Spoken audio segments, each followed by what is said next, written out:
that we've seen that there are some countries' nationals that are stuck in other countries, unable to come home. South Africa itself has had its own challenge.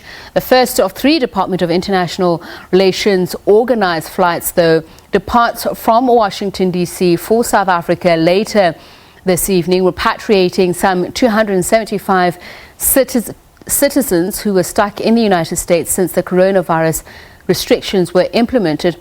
This is one of 3 flights that will return citizens to the country this month. The first flight will depart, as I mentioned, from DC at 7:30 p.m. local time and is expected in Johannesburg around early evening on Sunday. Let's cross live now to South Africa's ambassador to the United States, Nomaindia Mfeketo, who speaks to us from Washington, D.C.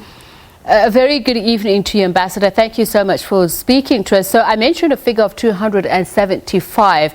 Is that just for this trip? What is the total number of those that need to be repatriated overall from Washington specifically? No, thank you very much, Tepiso, and the viewers. Definitely the total number, it's plus minus 1,000. The first flight, as you said, will have 275. That leaves today. The second flight will have the same number. Both those flights are full. And the third flight will be more than that, because it will also include South Africans that are in nearby countries, Canada and other countries. So it's not only just nearby countries, I understand, also within the surrounds. I see places such as Chicago are included, or for people who have applied to be on this flight. Yes, Tepi. So the Chicago, LA and New York are part of the 1,000, because all those people are under the USA, are part of the 1,000 that I'm talking about. So it's only the third flight that will include people from other areas. Obviously, this issue of people being stuck in foreign countries has been an issue. I want to understand, Ambassador, the criteria that's being used. We understand that some people were on cruises, some were on holiday. The clearance process, how is that worked out? Thank you, sir. That's a very important question.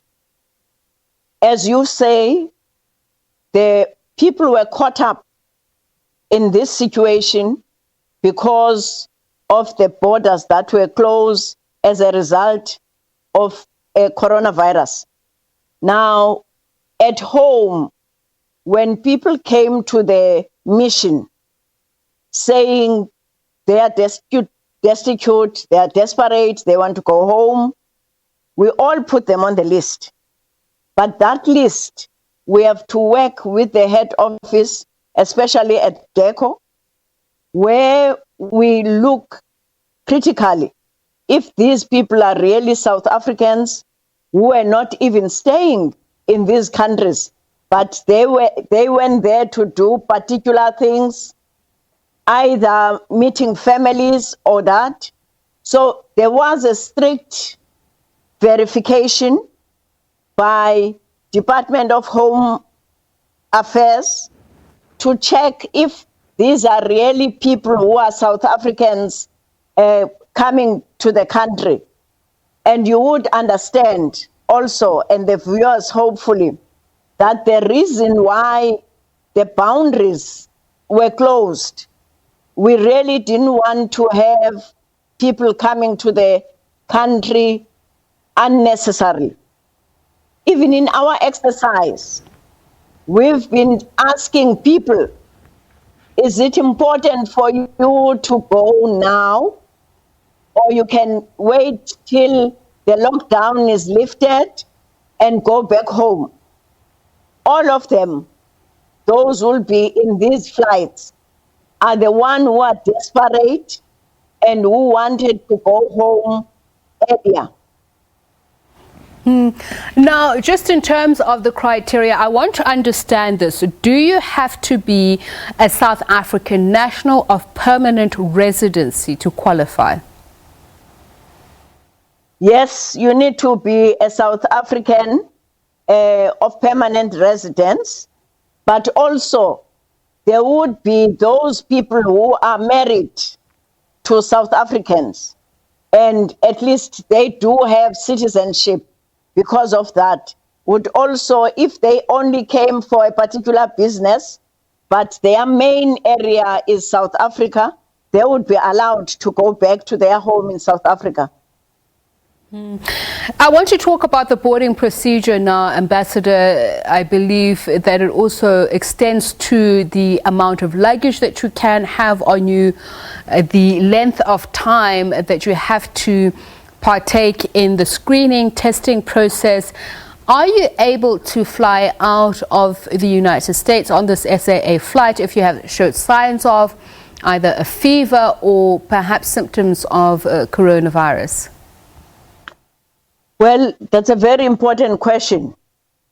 Definitely, if you are found to have signs for, this epidemic, you won't be allowed to go, because, that would mean all other people can be infected. So it's part of the criteria.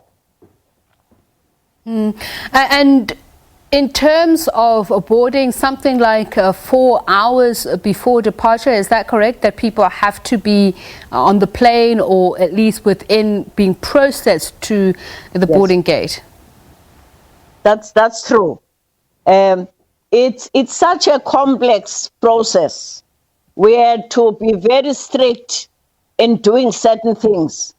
You will realize that all these people that are coming with these flights, one, they must sign a consent form that when they get home, they will go to quarantine for 14 days.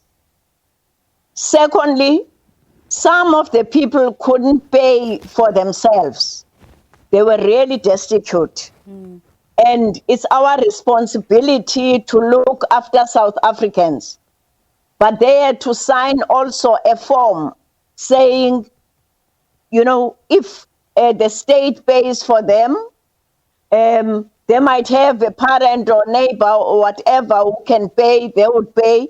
But it's just to indicate the money that was contributed by the department towards this journey. Okay. Ambassador, let's talk about when they reach South Africa. No doubt they'll have to enter into a 2-week quarantine phase. Yes, definitely, no doubt. They will go straight to the quarantine phase.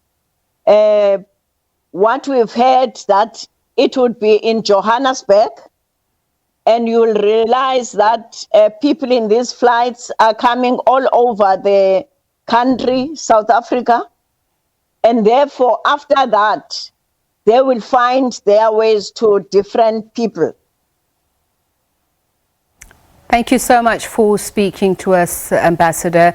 South Africa's ambassador to the United States, Nomaindia Mfeketo, just speaking to us about the repatriations from Washington, D.C. They're taking place in about 15 minutes' time, South African time, and they'll reach South Africa early evening tomorrow. 275 people that are going to be brought back home. One of 3 flights that is scheduled for repatriation.